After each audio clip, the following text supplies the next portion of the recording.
I saw Magic was the old classic, which was the rabbit coming out of the hat, Yes. which I always enjoy when I see it.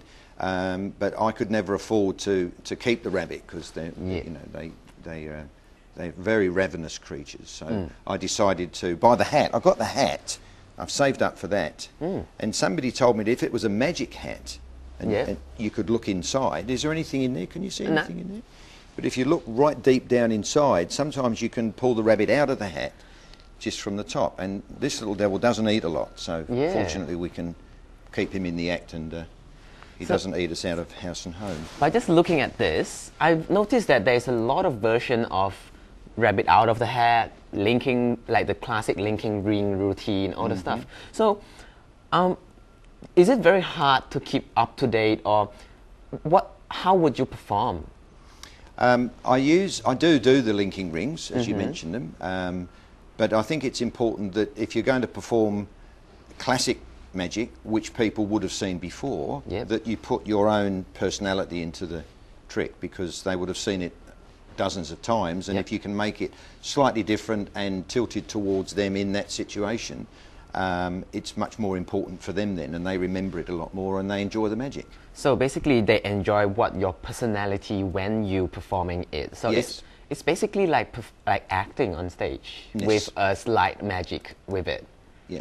Oh, so it's not the matter of how update your magic is, it's the matter of like the personality, all the stuff. It's whether people perceive it to be enjoyable and they have fun and they remember it. That's the bottom line for me. So if they remember the magic and they've had fun watching it. And we're going to get you to have a look. So do all the cards look like they're different there? Yes. Okay, that one's different from that one and that one and that one.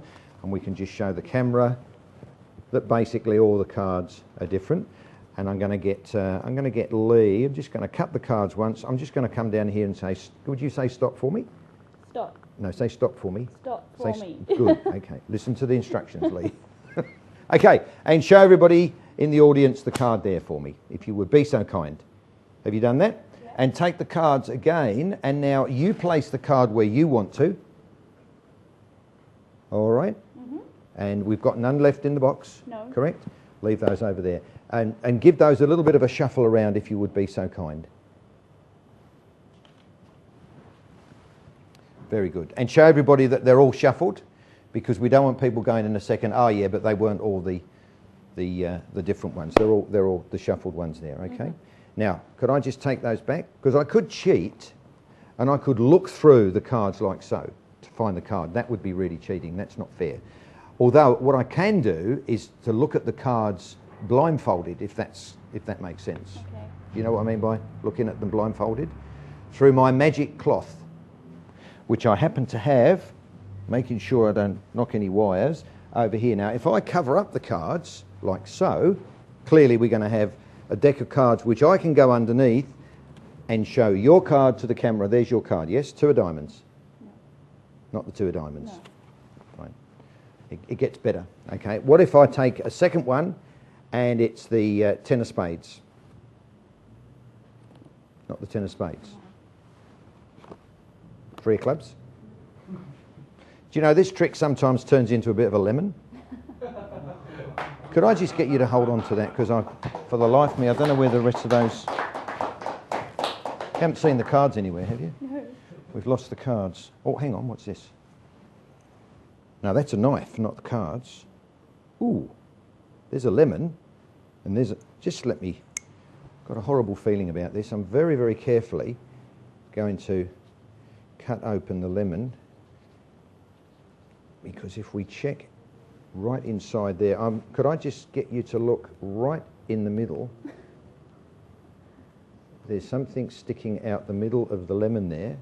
Could you just tell me what was the card that you chose? It was the 6 of diamonds. Could I just get you to take that card out of there? It's dripping with lemon juice. I'm just going to keep that down on the floor. Yuck.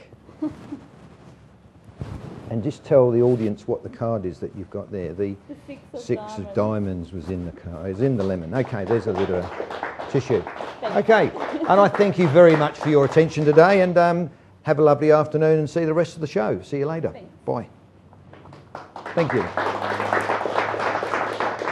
I heard that you do like kindergarten, from kindergarten to from very young to corporate show, all the things. So, is there any preferred parts that you prefer to do? Like you prefer to be like in a corporate close-up strolling around situation, or do you actually prefer any other thing? No, the corporate is good for me. I enjoy doing that because there's a challenge with lots of people walking around, and you've got to try and keep as many of them happy as you can, especially if you're the first thing on with the cocktail party or whatever, and people are just arriving. It's good to get in there and do some magic for them to relax them and make them enjoy the evening. But isn't it corporate show, there's a lot of skeptic inside, you know, all the businessmen, they think very differently. Absolutely. So it's actually a good challenge instead of a good put down kind of thing, right? Yes, no, they enjoy it as much as they can be skeptical. If it's well done, they will enjoy it. And it's as long as it's made to be entertaining and not a challenge to them, that's the main thing. So in the corporate world, like let's say a close-up strolling around situation, what is your favorite trick to do? One of my favourite ones, I'm not too sure, yes I have it here. I'd like you to just have a look inside there. The rubber band is very, very important to it, so that's part of the trick. So we'll just take this, put it over here. There we go. So it's a... And what does that look like? A nut and a bolt, and inside there we have a ring, a chain. A chain. Okay. Check out the bolt. Have a good look there. They do come apart, so I'd like you to take them apart if you would. Right the way off, and have a look at the nut and see if there's anything. How many holes are in the nut? Because there is something rather strange about the nut. 3 holes. 3. There's actually 6. Oh, I'll explain. There's one there, one there, one there, one there, and one there, and one there. Okay. All depends on the way you look at things. You know? It's like life, really, isn't it? Yes. Okay. And check how many holes in the bolt, because the bolt's 2. That's good. Yeah. And do you notice when they've drilled the hole from this side here, it's joined up exactly with the hole that they drilled on that side? Yes. Very, very skillful people. So now what I need you to do is to just roll that on there so that the hole in the bolt lines up with the hole in the nut. Yep. It's got to be very exact. Does that look like it's exactly right? Yes. Lined up? Perfect. Because what I'm now going to do is take the chain and lower that through the hole so that it comes out. Oops, that is lined up exactly. Can you hold that between 2 hands? Okay, hold this, pull that right through there. Now, this is where it gets strange, because if I said to somebody, please hold the chain there and there, they know that the chain's going through into the nut, through the bolt and out of the nut on the other side. So if I click my fingers and started to undo the bolt, theoretically this shouldn't happen, should it?